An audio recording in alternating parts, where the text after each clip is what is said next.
अस्सलामु अलैकुम दोस्तों, कुरान पाक की सूरह अल तलाक की आयत नंबर 12 के अंदर अल्लाह पाक फरमाता है, वो अल्लाह ही तो है जिसने 7 आसमान पैदा किए और ऐसी ही जमीनें जिनमें इसके हुक्म उतरते रहते हैं, ताकि तुम लोग जान लो कि अल्लाह ताला हर चीज पर कादिर है और ये कि वो अपने इल्म से हर चीज को घेरे हुए है। इसके बाद सूरह अल बकरा की आयत नंबर 29 के अंदर अल्लाह पाक इरशाद फरमाता है, वही तो है जिसने सब चीजें जो जमीन में हैं तुम्हारे लिए पैदा की, फिर आसमान की तरफ मुतवज्जा हुआ तो इसको ठीक 7 आसमान बना दिया और वो हर चीज से खबरदार है। इन आयत मुबारका से ये साफ हो जाता है कि वो आसमान जिसे हम अपनी आंखों से आज देख रहे हैं वो सिर्फ एक ही आसमान नहीं है, बल्कि इसी तरह के और इसी से मिलते जुलते 7 आसमान या कायनातें मौजूद है जो हमारी नजरों और सोच से बहुत दूर है। बिल्कुल इसी तरह से 7 जमीनों के बारे में भी बताया गया है, जो एक अक्लमंद इंसान के दिमाग में ये सवाल जरूर पैदा कर सकता है कि एक के ऊपर एक 7 आसमानों और 7 जमीनों का मतलब क्या है। क्या वाकई हमारी इस दुनिया के जैसी और भी कई दुनिया आबाद है जहाँ पर इंसानों जैसी या कोई भी और मखलूक रहती है और यहाँ पर अल्लाह ताला के अहकामात भी नाजिल होते हैं जो कि हमारी इस दुनिया से बिल्कुल अलग है, या फिर इससे मुराद जमीन के चारों तरफ मौजूद कुदरती लेयर्स है, जैसे कि ट्रोपोस्फेयर, स्ट्रेटोस्फेयर, मेसोस्फेयर, थर्मोस्फेयर, या जमीन का कुदरती मैग्नेटिक फील्ड या फिर ओजोन लेयर वगैरह है, जो कि हमारी जमीन को हर वक्त आसमान से आने वाले खतरों से बचाती है और जमीन पर इंसानों को जिंदा रखने के लिए बहुत ही जरूरी है। जहाँ तक आसमानों की बात है तो इस बात में कोई शक नहीं कि 7 आसमानों का मतलब हमारे आसमान जैसे 6 और आसमान भी है, जिसके बारे में साफ तौर पर कुरान पाक में कई जगह बताया गया है। कुरान पाक में 250 से ज्यादा जगह पर आसमान के बारे में बताया गया है, जैसा कि सूरह अन-नबा की आयत 12 के अंदर अल्लाह ताला इरशाद फरमाता है कि हमने तुम्हारे ऊपर 7 मजबूत आसमान बनाए। बिल्कुल इसी तरह से सूरह बनी इसराइल की आयत 44 में अल्लाह पाक ने फरमाया, 7 आसमान और ज़मीन और जो मखलूक उनमें है सब उसी की पाकी बयान करते हैं और कोई भी शय ऐसी नहीं जो उसकी हम्द बयान करने के साथ उसकी पाकी बयान ना करती हो, लेकिन तुम लोग उन चीज़ों की तस्बीह को समझते नहीं। बेशक वो हुक्म वाला बख्शने वाला है। यानी कि खालिक कायनात ने सिर्फ एक नहीं बल्कि 7 कायनातें बनाई और इन्हीं कायनातों के अंदर ज़मीन की तरह कई ज़मीनें मौजूद है जहाँ पर कई नामालूम मखलूक़ात आबाद हो सकती है, जैसा कि हज़रत आदम अलैहिस्सलाम के ज़मीन पर आने से पहले ज़मीन पर जिन्नात आबाद थे। इसके अलावा नबी पाक सल्लल्लाहु ताला अलैहि वसल्लम का सफ़र मेराज इस बात का पक्का सबूत है कि जब अपनी जन्नती सवारी बुराक पर सफ़र करते हुए हज़रत जिब्राईल अलैहिस्सलाम के साथ तमाम आसमानी रास्तों को आप सल्लल्लाहु ताला अलैहि वसल्लम ने पार किया, जिसके अंदर 7 आसमान भी शामिल है। आपने पहले आसमान पर, जिसका नाम रकिया है और ये दूध से भी ज़्यादा सफ़ेद है, यहाँ पर हज़रत आदम अलैहिस्सलाम से मुलाकात की। फिर दूसरे आसमान पर जिसका नाम फैदून या माउन है और ये ऐसे लोहे का बना है जिससे रोशनी की किरणें फूटती है, यहाँ पर हज़रत ईसा और याहिया अलैहिस्सलाम से। जबकि तीसरे आसमान पर जिसका नाम मलकूत या हारियून है और ये तांबे का बना है, यहाँ पर हज़रत यूसुफ अलैहिस्सलाम से। चौथे आसमान पर जिसे जाहिराह कहते हैं और ये सफ़ेद चांदी से बना है, यहाँ पर हज़रत इदरीस अलैहिस्सलाम से।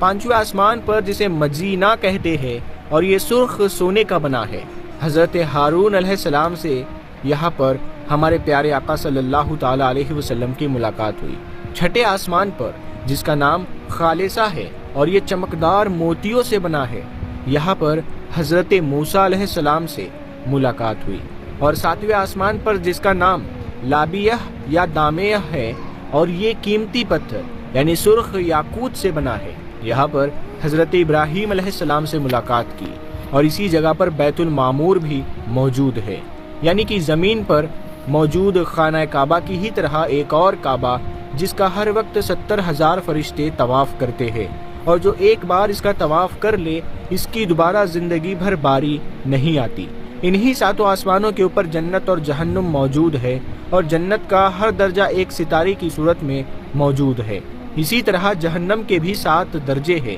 یعنی کہ 7 ستارے یا پلانٹ۔ اس کے اوپر سدرۃ المنتہا یعنی کہ بیری کے درخت بھی موجود ہے، جو کہ ہر مخلوقات کی حد ہے، اور اس سے آگے کوئی بھی مخلوقات اگر بڑھنا بھی چاہے تو وہ جل کر خاک میں بدل جائے گی۔ لیکن اللہ کے رسول سفر معراج پر اس سے بھی آگے تشریف لے گئے، اور حضرت جبرائیل علیہ السلام اس درخت کے پاس یہ کہہ کر رک گئے کہ اے اللہ کے رسول، یہ میری حد ہے، اگر میں نے اس سے ایک قدم بھی آگے بڑھنے کی کوشش کی تو میرے پر جل جائیں گے۔ سدرۃ المنتہا کے اوپر اللہ تعالیٰ کا عرش موجود ہے، جو کہ زمین اور آسمان یا اس پوری کائنات کو گھیرے ہوئے ہے۔ قیامت کے روز ہر زندہ چیز کو فنا ہونا ہے، اسی لیے جنت اور جہنم کو 7 آسمانوں سے الگ بنایا گیا ہے، کیونکہ قیامت کے بعد بھی وہ قائم رہے گی۔ دوستو، قرآن کریم کی جن آیات کے اندر آسمانوں کے بعد زمین جیسی 7 زمینوں کا ذکر موجود ہے، اس سے مراد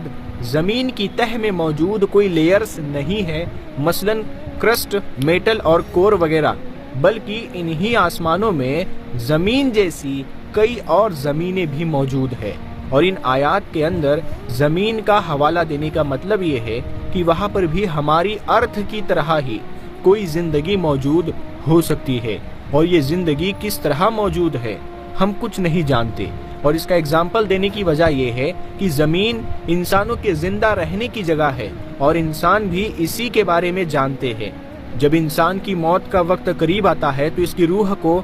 ہر ایک آسمانی دروازے سے گزار کر عالم ارواح کے اندر لے جایا جاتا ہے، جہاں پر قیامت تک آنے والی روحیں انتظار کرتی ہے۔ ہر ایک آسمانی دروازے پر ڈیوٹی کرنے والے فرشتے اس روح کے ماں باپ یعنی اس کے خاندان کے بارے میں پوچھتے ہیں، اور پھر اسے اس دروازے سے گزرنے دیتے ہیں، جیسا کہ سفر معراج پر حضرت جبرائیل علیہ السلام نے نبی پاک صلی اللہ تعالی علیہ وسلم کا ہر ایک آسمان پر تعارف کروایا، یعنی پہچان کروایا، اور ان ڈیوٹی کرنے والے فرشتوں نے خوش آمدید کہہ کر دروازے کھول دیے۔ حدیث مبارکہ کے الفاظ ہے کہ پہلے آسمان کے مقابلے میں دوسرا آسمان اتنا بڑا ہے جیسے کسی جنگل کے اندر ایک انگوٹھی موجود ہو۔ ایک بڑے جنگل کے اندر موجود ایک انگوٹھی کی حیثیت کیا ہو سکتی ہے؟ یقیناً آپ بھی اس کا اندازہ لگا سکتے ہیں، یعنی کہ نہ ہونے کے برابر۔ اسی طرح اور فرمایا کہ دوسرا آسمان پہلے آسمان کے مقابلے میں اتنا بڑا ہے کہ دوسرے آسمان کو جنگل سمجھ لو اور پہلے آسمان کو ایک انگوٹھی جو اس جنگل کے اندر موجود ہے۔ اور اسی طرح سے 7 آسمانوں کے بارے میں آپ نے یہی بتایا کہ ان 7 آسمانوں کے اندر ہر ایک آسمان دوسرے آسمان سے سائز میں اتنا بڑا ہے کہ ہم سوچ بھی نہیں سکتے،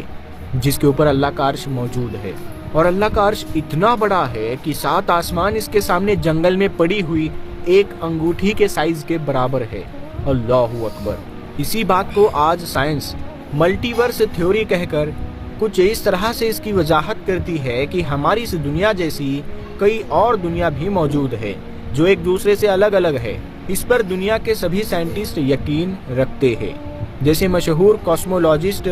ڈاکٹر ایلن گوٹ نے نیومیریکل کیلکولیشن سے ثابت کیا اور بتایا کہ جس کائنات کو ہم اب تک سب کچھ سمجھ رہے تھے وہ دراصل ہماری اس پوری کائنات کا ایک چھوٹا سا ٹکڑا بھی نہیں ہے، جسے ہم آبزرویبل یونیورس کہتے ہیں،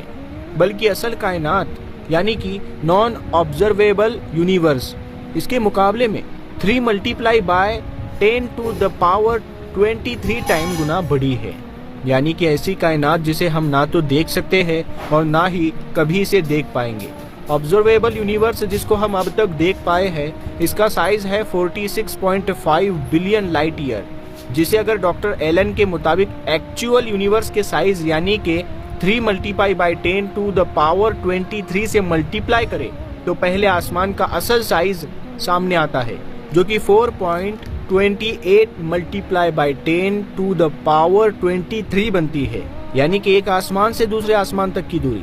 جہاں تک پہنچنے کا وقت ناپنے کے اندر شاید وقت کا پیمانہ ہی کم پڑ جائے، جہاں تک انسان پہنچنے کا سوچ بھی نہیں سکتا۔ بلکہ حقیقت تو یہ ہے کہ وہ اپنے قریب ترین چاند پر بھی جانے کے قابل نہیں ہو سکا۔ सात आसमान पर पहुंचने के बारे में सोचना तो किसी बेवकूफ़ी से कम नहीं। कायनात की लंबाई चौड़ाई अल्लाह ताला की बेपनाह कुदरत की निशानी है, और इस तरह पावर और टेक्नोलॉजी हासिल करने के बावजूद इंसान पहले आसमान का सिरा तक नहीं ढूंढ पाए। खुद कुरान करीम ने चैलेंज किया है कि इंसान आसमान और जमीन के दायरे से बाहर नहीं निकल सकता जहां तक इसकी हद मुकर्रर है। दोस्तों, किसी चीज का आंखों से नजर ना आना इस बात की दलील नहीं है कि वो चीज दरअसल मौजूद नहीं है, क्योंकि हमारी इस दुनिया के अंदर भी बहुत सारी ऐसी चीजें हैं जिन्हें हम ना तो देख सकते हैं और ना ही छू सकते हैं, लेकिन वो हकीकत के अंदर मौजूद है, और हम इन चीजों को सिर्फ इसलिए मानते हैं कि ये हमारी यकीन करने की चीजें हैं और इससे हम इनकार नहीं कर सकते। मसलन gravity, dark metal, dark energy, electromagnetic waves और इस तरह की कई चीजें हमारी दुनिया और कायनात के अंदर मौजूद है, लेकिन हमें नजर नहीं आती। सात आसमानों का ख्याल भी कुछ अलग नहीं है, क्योंकि वो हमारी नजरों से किसी मसलहत की वजह से छुपे हुए हैं। इस खूबसूरत दुनिया की तख्लीक के बारे में दुनिया का तकरीबन हर शख्स बिग बैंग थ्योरी पर यकीन रखता है, जिसके मुताबिक हमारी कायनात एक नथिंग पॉइंट से एक सिंगुलैरिटी के अंदर बंद थी, जिसका तापमान अनलिमिटेड था और ग्रेविटी हद से ज्यादा। सो ये एक बड़े धमाके से फटकर बिखर गई, जिससे मौजूदा कायनात, स्टार्स, गैलेक्सीज और नेबुला वगैरह सब कुछ बना। और ये भी कि हर वक्त लाइट की स्पीड से लगातार अब तक फैल रही है। जैसा कि धमाके के बाद होता है कि चीजें दूर दूर तक बिखर जाती है, और जब इस धमाके की शिद्दत खत्म होगी तो ये फिर से वहीं पर वापस लिपटना शुरू कर देगी जहां से इसकी शुरुआत हुई। इसी बिग बैंग के बारे में कुरान पाक आज से 1400 साल पहले बयान करता है कि क्या काफिरों ने नहीं देखा कि आसमान और जमीन दोनों मिले हुए थे, तो हमने इनको जुदा जुदा कर दिया और तमाम जानदार चीजें हमने पानी से बनाई, फिर ये लोग ईमान क्यों नहीं लाते।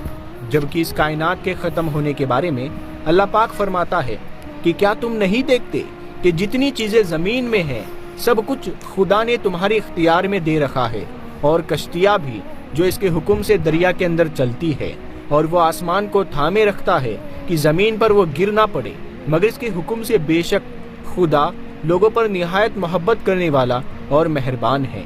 दोस्तों, यहाँ पर आसमान को थामने की बात करना कि वो गिरना पड़े, इससे मुराद आज की जबान के अंदर, साइंस की जबान में बिग क्रंच थ्योरी है, जिसका मतलब है कि जिस स्पीड से हमारा ये यूनिवर्स फैल रहा है, इसी स्पीड से एक दिन सिकुड़ कर फिर से एक सिंगुलैरिटी के अंदर बदलकर बिल्कुल खत्म हो जाएगा। यानी कि रिवर्स होकर बिल्कुल एक गुब्बारे की तरह, जिसके अंदर हवा भरकर इसे खोल दिया जाए और इसके बाद वो अपनी असली हालत के अंदर वापस आना शुरू कर दे। बिल्कुल यही हाल ग्रेविटी भी पूरी कायनात का करेगी। और जरा सोच कर देखें कि ये ग्रेविटी जैसी फोर्स दरअसल है क्या, जो हमें नजर नहीं आती लेकिन वजूद रखती है। एक ऐसी ताकत जो निज़ाम कायनात संभाले हुए है, लेकिन इंसानों के कंट्रोल में नहीं। यकीनन ये अल्लाह का हुक्म है, वरना पूरा सामान और इसमें मौजूद हर एक चीज आज ही इंसानों पर गिर पड़े। आज से 1400 साल पहले इस कायनात के बनने, इसके ख़त्म होने और इसकी लंबाई चौड़ाई के बारे में अरब की सरजमीन पर जब किसी भी किस्म का कोई आसमानी या साइंस का कोई इल्म मौजूद ही नहीं था, तो फिर किसने अपने प्यारे पैगंबर को ये सब बातें इतनी डिटेल में बताई, जिसे आज 21वीं सदी की साइंस आज के दौर की सबसे बड़ी उपलब्धि के तौर पर पेश करके फख्र महसूस करती है। यकीनन इस खालिक ने, जो इस पूरी कायनात को पैदा करने वाला और इसके राजों को जानने वाला है, वो इस पूरी कायनात का अकेला बादशाह है, जिसके दस्ते कुदरत के अंदर इस पूरी कायनात का हर एक जर्रा है, और वो इस जर्रे से भी बेखबर नहीं है। मुझे उम्मीद है कि आज की इस वीडियो से आपको बहुत कुछ नया जानने को मिला होगा और ये वीडियो आपको पसंद आई होगी। अगर ये वीडियो आपको अच्छी लगी हो तो इसे लाइक कीजिए और मज़ीद